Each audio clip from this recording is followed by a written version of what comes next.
Hello दोस्तों, नमस्कार। SM किसी चैनल में मैं आप सभी का दिल से बहुत बहुत स्वागत करता हूं। फर्स्ट टाइम विजिट किया जरूर चैनल को सब्सक्राइब कर लेना।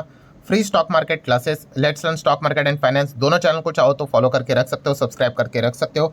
दोनों चैनल के लिंक आपको ऊपर आई बटन पे या फिर नीचे डिस्क्रिप्शन बॉक्स में मिल जाएंगे। एंड कल के दिन की बात करें, कल yesterday let's learn stock market and finance इस चैनल पर जो वीडियो आया था काफ़ी लोगों को पसंद भी आया, जरूर देख लेना दोस्तों। बहुत ही एक इंपॉर्टेंट वीडियो है। अगर आप रिच बनना चाहते हो, करोड़पति बनना चाहते हो, ठीक है, तो इससे रिलेटेड पहले ये 2 स्टेप्स आपको फॉलो करने पड़ेंगे। प्रैक्टिकल चीज़ें हैं, ठीक है। अगर आप चाहो तो इस वीडियो को देख सकते हो, लिंक आपको ऊपर आई बटन पे मिल जाएगी। चलिए दोस्तों, फिलहाल तो इस वीडियो को स्टार्ट कर लेते हैं। ठीक है दोस्तों, अभी हम लोग आ चुके हैं बिल्कुल हमारे नॉर्मल स्क्रीन के ऊपर। एंड दोस्तों, इस वीडियो में हम बात करने वाले एक और कमाल की खबर के बारे में। जैसे कि आप सभी लोगों को पता ही है कि मैंने हमेशा आप लोगों को सिखाने की कोशिश की है, हम शेयर को, स्टॉक्स को फोकस में नहीं रखते, हम बिजनेस को फोकस में रखते हैं, ठीक है। और यही चीज़ वॉरेन बफेट ने जी भी हमें सिखाने की कोशिश की है कि अगर आप कोई भी शेयर खरीदते हो मतलब आप उस बिजनेस को खरीदते हो। सो आपका नज़रिया भी वैसा ही होना चाहिए। देखिए, जो बड़े बड़े जो इन्वेस्टर है, जो बड़े लोग हैं, उनका सबका फोकस बिजनेस के ऊपर ही होता है। बट जो हमारे जो नॉर्मल रिटेल प्लेयर्स होते हैं, उनका फोकस हमेशा शेयर के प्राइस के ऊपर होता है, इसीलिए वो पैसे नहीं कमा पाते हैं। तो आपका नज़रिया अगर बिजनेस के ऊपर चला गया, लिटरली मैं कह रहा हूँ दोस्तों, आपके लिए मार्केट एक मज़ेदार चीज़ बन जाएगी। एंड ऐसे ही बिजनेस से रिलेटेड अपडेट्स मैं आप लोगों को यहाँ पे देते रहता हूँ।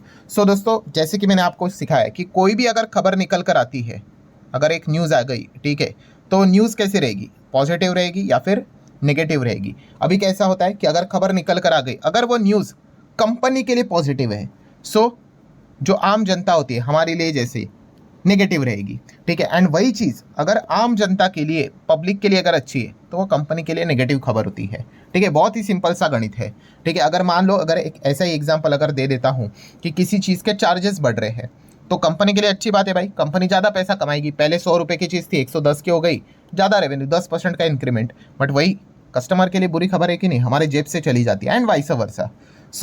इस वीडियो की अगर हम लोग बात करें दोस्तों, तो किसकी बात होने वाली है? Swiggy and Zomato. अगर आप स्विगी जोमेटो अगर करते होंगे तो वीडियो आपके लिए और भी ज़्यादा इंपॉर्टेंट यहाँ पे होने वाला है। सिर्फ शेयर मार्केट की बात नहीं होने वाली दोस्तों, कि स्विगी जोमेटो की बात करें तो इनके शेयर के प्राइस में हम लोग को गिरावट देखने को मिल रही है। क्यों इतनी गिरावट हो रही है और आज के दिन भी ज़बरदस्त पिट गई है? तो इसके पीछे का रीज़न है दोस्तों कंपटीशन। कंपटीशन में एक और नया प्लेयर एंटर होते हुए देखने को यहाँ पे मिल रहा है। अब मैंने ऐसा क्यों बोला कि एक और करके, तो वो भी आपको धीमे धीमे आगे वीडियो में यहाँ पे समझ में आ जाएगा। तो किसकी नई एंट्री हो चुकी है, एंड नई एंट्री होगी तो नए ऑफर्स लेके आएंगे। आप सभी लोगों को पता है, मार्केट शेयर कैप्चर करने की कोशिश करेंगे। कौन है वो प्लेयर? तो दोस्तों, वो प्लेयर है रैपिडो। रैपिडो तो आपको पता ही है, फेमस है किस चीज़ के लिए? बाइक टैक्सी के लिए, ठीक है। बट अभी रैपिडो की अगर हम लोग बात करें तो अपने बिजनेस को बस वो वहाँ तक ही सीमित नहीं रख रहे हैं, वो एक्सपांड करने की कोशिश कर रहे हैं। एंड एक्सपांशन में अभी उनका नेक्स्ट टारगेट है food delivery business. Rapido enter food delivery business, plan to compete against the Zomato, Swiggy with a different food delivery model। मतलब ऑब्वियसली आपको थोड़ा डिफरेंट मॉडल अपनाना पड़ेगा। काम तो वही करेंगे, खाना ही ला कर देंगे, बट आपको थोड़ा अलग लेवल पे चलना पड़ेगा, तभी तो जाके कस्टमर आपके साथ जुड़ेंगे, रेस्टोरेंट आपके साथ जुड़ेंगे। तो इनका क्या डिफरेंट फूड डिलीवरी मॉडल है बिजनेस से रिलेटेड, तो उसको जानने की कोशिश करेंगे दोस्तों। तो आप यहाँ पे देख सकते हो, रैपिडो क्या मास्टर स्ट्रोक खेलने वाला है? Rapido to cut food delivery charges by half to counter the Zomato Swiggy. मतलब जो चार्जेस लगते हैं सीधा उसको 50% कट करने वाले हैं। सस्ते में वो चीज़ें ला कर देंगे। रेस्टोरेंट की भी अगर हम लोग बात कर ले, कमीशन की भी बात कर ले, आम जनता की भी बात कर ले, सारी चीज़ें वो सस्ते यहाँ पे करने की कोशिश करने वाले। तो लोग क्या करेंगे? रैपिडो डाउनलोड करेंगे, वहाँ से खाना मंगवा सकते हैं, ठीक है। तो इससे वो यहाँ पे इस सेगमेंट में एंटर करने की कोशिश करेंगे। मतलब आप देख सकते हो, Rapido bets on low commission to challenge Swiggy Zomato duo. Low commission की बात करें मतलब कितना, तो स्विगी जोमेटो की अगर बात कर ले दोस्तों, तो ये कितना चार्ज करते हैं? कमीशन किससे चार्ज करते हैं? तो आपको पता है, वो रेस्टोरेंट से चार्ज करते हैं। अब जहाँ से खाना मंगवाते हो ना, तो उससे वो लगभग कम से कम 16% से मैक्सिमम 30% तक चार्ज करते हैं। कौन? स्विगी जोमेटो। इसी को टक्कर देने के लिए रैपिडो क्या कर रहा है? वो भी कमीशन लेंगे, बट कितना? 50% कम। मतलब मिनिमम 16 यहाँ पे था, ये मिनिमम 8 रखेंगे, और यहाँ पे मैक्सिमम 30 था, ये मैक्सिमम कितना करेंगे? 30 का हाफ 15 करेंगे। तो इससे क्या करेंगे? जो रेस्टोरेंट रहेंगे वो रैपिडो के साथ टाइप करने में इंटरेस्ट दिखाएंगे, क्योंकि रेस्टोरेंट का भी पैसा हाथ में बचेगा, ठीक है। रेस्टोरेंट भी आप लोगों ने देखा ही होगा ना, कि अगर कोई 100 की चीज़ होगी तो अगर आप स्विगी जोमेटो करने के लिए जाते होंगे, खाना ऑनलाइन मंगवाने के लिए जाते होंगे, तो वो फिर चीज़ सौखी नहीं दिखती है, आपको महंगी दिखती है। क्यों? क्योंकि रेस्टोरेंट को भी भाई हाथ में पैसा तो बचना चाहिए, कमीशन निकल कर बहुत ज़्यादा उनको दिक्कत यहाँ पे हो जाती है। या फिर हम कह सकते हैं रैपिडो क्या करने वाला है, एक फ्लैट फी चार्जेस भी लेकर यहाँ पे आ सकता है, जो कि जोमेटो एंड स्विगी के कमीशन से रिलेटेड फाइट करते हुए देखने को यहाँ पे मिल जाएगा। सो ये फ्लैट फी भी कैसे रहेगा, मतलब आप यहाँ पे देख सकते हो खास करके डिलीवरी फी का जो मॉडल है दोस्तों, उसको भी वो सिंप्लीफाइड करेंगे। मतलब अगर आप जोमेटो स्विगी करते हो, ठीक है, क्या आपको पता है कि कितने चार्जेस लगेंगे, कितना परसेंटेज आएगा, कितना चार्जेस लगेंगे, आपको कुछ रफ आइडिया है? नहीं। तो रैपिडो इसी चीज़ का फ़ायदा उठाएगा। उन्होंने फिलहाल बोला है कि वो क्या करने वाले, बहुत ही सिंपल, दो ही फॉर्मूला क्या है कि 400 रुपये का खाना, 400 रुपये का खाना क्या, 400 रुपये से अगर आप कम प्राइस का खाना मंगवाते हो तो आपको यहाँ पे 25 रुपया देना पड़ेगा ऑर्डर के हिसाब से, पर ऑर्डर। एंड अगर आप 400 के ऊपर चले जाते हो तो 50 देना पड़ेगा, बस इतना सिंपल। मतलब वो सिंप्लीफाई करना चाहते हैं कि कस्टमर भी समझे कि आपसे जेब से कितना डिलीवरी चार्जेस जाने वाला है। बाकी प्लेयर्स की बात करें तो कॉम्प्लिकेटेड है, समझ भी नहीं आता है, कभी चार्जेस कम, कभी ज़्यादा, कभी रेंज के बाहर गए तो एक्स्ट्रा चार्जेस। ठीक है, तो इस प्रकार से वो यहाँ पे क्या करना चाहते हैं, कस्टमर को एक्वायर करना चाहते हैं। अच्छा ठीक है, सारी चीज़ समझ में आ गई। कब से शुरू हो रहा है और कहाँ शुरू होगा? सो पहला पायलट रोल आउट, पायलट मतलब ट्रायल, बेंगलुरु शहर से होने वाला है। सो जो लोग बेंगलुरु में रहते हैं भाई, उनके लिए तो अच्छी खबर है, आप देख सकते हो, चाहे तो ट्राई कर सकते हैं भाई। कोई स्पॉन्सर वीडियो नहीं है, मैं सिर्फ आपको बताने की कोशिश कर रहा हूँ, ठीक है। एंड कब से स्टार्ट होगा? आइदर इसी महीने के एंड में, जून में, या फिर जुलाई के अर्ली वीक्स में, ठीक है। मतलब जून जुलाई में ही आपको ये चीज़ें स्टार्ट होते हुए देखने को यहाँ पे मिल जाएगी। एंड खास करके जो छोटे रेस्टोरेंट है, इनको तो इसका फ़ायदा यहाँ पे होगा ही होगा। सो ये चीज़ें फिलहाल तो देखने को मिल रही है।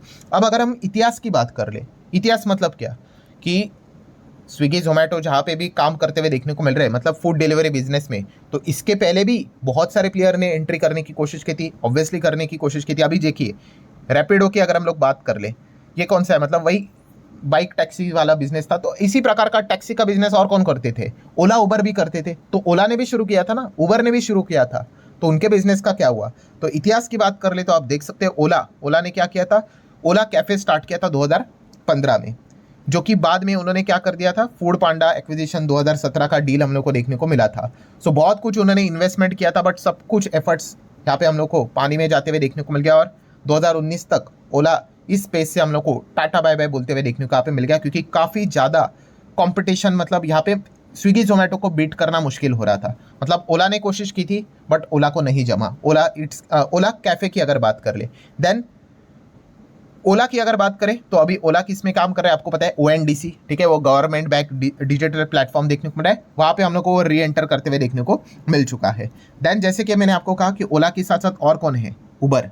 सो उबर ने भी उबर ईट्स लाया था, आप सभी लोगों को पता ही है, कब, 2017 में, but exerted just 3 year later, 3 साल में ही उन्होंने एग्जिट कर दिया। और उन्होंने अपने बिजनेस किसको बेचा था, 2020 में ही जोमेटो को ही बेचा था। पूरा ऑल स्टॉक डील हम लोग को देखने को मिला था, $206 मिलियन की डील थी। ऑल स्टॉक डील मतलब क्या, ऑब्वियसली उबर को शेयर मिले होंगे, किसके, जोमेटो के। तो कितने शेयर मिले थे, लगभग 10%, ठीक है। मतलब कहने का यहाँ पे कंक्लूजन क्या है दोस्तों, कि इसके बाद उबर ईट्स कभी भी फूड डिलीवरी सेक्टर में एंटर नहीं किया। सो इतिहास की बात कर ले तो इस सेक्टर में ओला, ठीक है, उसी के साथ साथ उबर, ठीक है, इन्होंने भी कोशिश यहाँ पे की थी, अपनी किस्मत आजमाने की कोशिश की थी, बट वो फेल हो गए। सो ये जो डियोपॉली है दोस्तों, मोनोपॉली मतलब क्या कि एक ही कंपनी एग्रेसिवली आगे चल रही है, और डियोपॉली मतलब केवल 2 ही कंपनियां, जैसे कि स्विगी एंड जोमेटो। आप देख सकते हो Q1 अगर बात कर ले पिछले फाइनेंशियल ईयर 24 की, सो स्विगी का मार्केट शेयर कितना था, 45, जोमेटो का 55। अभी का Q1 में आप देख सकते हो स्विगी का मार्केट शेयर कितना है, 42, जोमेटो 58। ये दोनों ही रहते हैं और कोई तीसरा प्लेयर आपको नजर ही नहीं आएगा। इतनी स्ट्रॉन्ग इनकी डियोपॉली हम लोग को देखने को मिल रही है। तो क्या ये डियोपॉली रैपिडो ब्रेक करेगी? अब ये देखना एक इंटरेस्टिंग फैक्टर यहाँ पे बन चुका है। एंड इस चीज़ के चलते, अनाउंसमेंट के चलते, यस, कंपटीशन हम लोग को और बढ़ते हुए देखने को मिलेगा। और जैसे मैंने वीडियो के शुरुआत में बोला कि एक और कॉम्पिटिटर आ चुका है, एक और कॉम्पिटिटर मतलब ओला उबर की तो मैं बात ही नहीं कर रहा हूँ, तो जेप्टो भी आपको पता ही है इस सेगमेंट में काम कर रहा है, जेप्टो कैफ़े, ठीक है। आप वहाँ पे भी रेडीमेड खाना मंगवा सकते हो। और जेप्टो कैफ़े ने भी क्या बोला था कि वो इस सेगमेंट में एक्सपांड करेंगे, 1000 करोड़ का रेवेन्यू वो टारगेट कर रहे भाई, इसी फाइनेंशियल ईयर 2026 की बात करें तो मेजर सिटी में ये चीज़ें उन्होंने स्टार्ट की है। सो इसी रेस में अगर हम लोग बात कर ले दोस्तों कि जोमेटो स्विगी को बीट करने के लिए जेप्टो कैफे भी वर्क कर रहा है एंड अभी रैपिडो भी एंटर करते हुए देखने को यहाँ पे मिल रहा है। सो अगर आप जोमेटो स्विगी को स्टडी कर रहे हो सो इनके कॉम्पिटिटर के ऊपर भी ध्यान रखना कि ये कैसे परफॉर्मेंस दे रहे हैं, क्या ये सही डायरेक्शन में जा रहे हैं या फिर इनको भी ओला उबर की तरह अपना बिजनेस बंद करना पड़ रहा है। ओला उबर मतलब ओला कैफे एंड उबर ईट्स की मैं बात कर रहा हूँ। सो आपकी क्या राय है, क्या लगता है आपको, क्या रैपिडो यहाँ पे वाकई में ओला उबर को या जोमेटो स्विगी को क्या यहाँ पे फूड डिलीवरी सेगमेंट में बीट कर पाएगा? सो आप अपनी राय भी कमेंट सेक्शन में यहाँ पे रख सकते हो। तो आशा करता हूँ आपको समझ में आएगा कि क्यों स्विगी एंड जोमेटो के शेयर्स हम लोग को गिरते, इसमें जोमेटो मतलब अभी वो इटरनल नाम यहाँ पे हो चुका है, वो गिरते हुए देखने को मिल रहे हैं। तो इसके पीछे का मेजर कारण यही देखने को मिल रहा है। सो आशा करता हूँ दोस्तों वीडियो हेल्पफुल लगा होगा, चाहो तो लाइक एंड शेयर कर सकते हैं। मिलते हैं नेक्स्ट वीडियो में, तब तक के लिए बाय बाय।